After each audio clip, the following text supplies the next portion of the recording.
Hi everybody, a lot of you have been asking about document cameras. Some of you may have brought your Elmo home, you're not finding it working all that well, you don't have the right cable, or you don't have an Elmo in the first place. Here's a really great solution that I saw on the new GRCS staff online learning Facebook page. Brandon Helder posted an image of a teacher's online teaching setup from home. And the part that really stuck out to me was this: 3 cans and a smartphone. So you got your 2 cans on the bottom. You go to your smartphone, you can go into your video if you want to record a video, or you can actually load up the Zoom app and join from a Zoom call, projecting down or pointing down at your paper.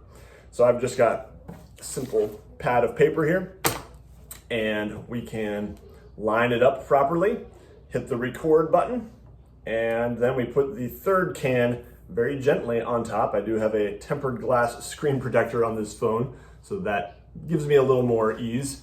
And then we can start writing and recording, drawing diagrams, solving equations, explaining things to our students in often beautiful HD. So yeah, hopefully that helps some of you who have been asking about document cameras.